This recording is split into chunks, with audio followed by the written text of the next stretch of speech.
रहीम। सच को आँच नहीं, एक अंग्रेज़ जज का फैसला। सच सच ही होता है, इसके बहुत बड़े फ़ायदे होते हैं। चलें फिर सुनते हैं। कांदला में एक मर्तबा एक ज़मीन का टुकड़ा था। इस पर झगड़ा चल रहा था। मुसलमान कहता था ये हमारा है, हिंदू कहता था कि ये हमारा है। चुनाचे ये मुकदमा बन गया, अंग्रेज़ की अदालत में पहुंचा।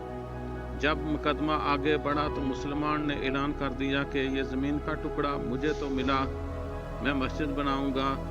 हिंदू ने जब ये सुना तो इसने ज़िद में कह दिया, ये टुकड़ा अगर हमें मिला तो हम इस पर मंदिर बनाएंगे। इस बात पर यह अब दो इंसानों के इनफरादी ना रही, लेकिन इसमें रंग इज्तिमाई बन गया। हत्ता कि इधर मुसलमान जमा हो गए, उधर हिंदू इकट्ठे हो गए और मुकदमा एक ख़ास नौयत का बन गया। अब सारे शहर में कत्लो गारत हो सकती थी, खून खराबा हो सकता था। तो लोग भी बड़े हैरान थे कि नतीजा क्या निकलेगा। जज अंग्रेज़ था, वो भी परेशान था कि इसमें कोई सुलह सफाई का पहलू निकल ले। ऐसा ना हो कि आगे चलकर सारा काम खराब हो जाए, इस तरह खराब हो जाए कि इसको फिर बुझाना मुश्किल हो जाए।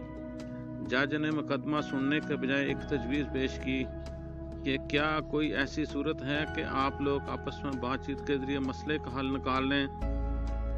तो हिंदू ने एक तजवीज़ पेश की कि हम आपको एक मुसलमान का नाम तन्हाई में बताएंगे। अब अगली पेशी पर उसको बुला लीजिए और इनसे पूछ लीजिए, अगर वो कहें कि ये मुसलमानों की ज़मीन है तो इनको दे दीजिए, अगर वो कहें कि ये मुसलमानों की ज़मीन नहीं हिंदू की है तो हमें दे दीजिए।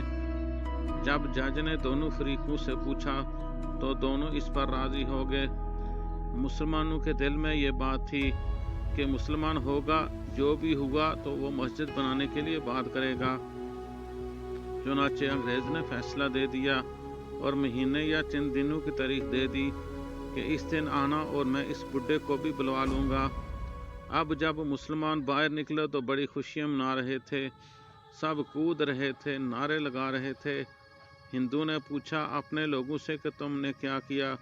उन्होंने कहा, हमने एक मुसलमान आलम को हुक्म बना लिया है, वो अगली पेशी पर जो कहेगा इस पर फैसला होगा। अब हिंदू के दिल मुरझा गए और मुसलमान खुशियों से फूले ना समाते थे, लेकिन इंतज़ार में थे कि अगली पेशी में क्या होता है।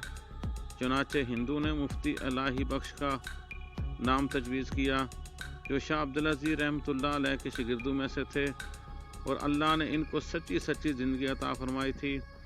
मुसलमानों ने देखा कि मुफ्ती साहब तशरीफ़ लाए हैं तो सोचने लगे कि मुफ्ती साहब तो मस्जिद की बात ज़रूर करेंगे।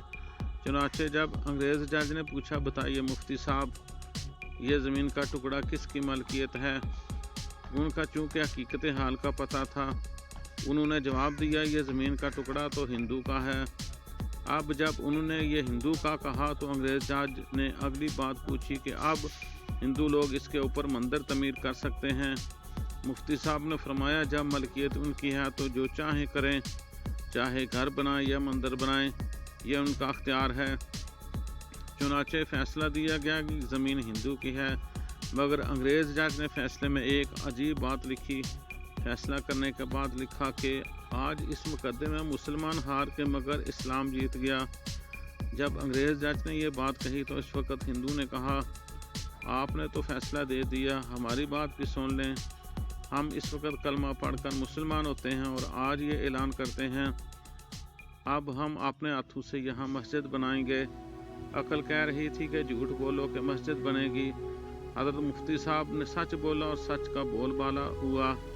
सच्चे परवरदिगार ने इस जगह मस्जिद बनवा कर दिखला दी। कई मरतबा नज़र आता है, झूठ बोलना आसान रास्ता है और सच बोलना आसान रास्ता नहीं है। ये कांटू भरा रास्ता हुआ करता है। झूठे से अल्लाह ताला नफरत करते हैं, इंसान नफरत करते हैं। इंसान इत्मीनान खो बैठता है। एक झूठ को निभाने के लिए कई झूठ बोलने पड़ते हैं।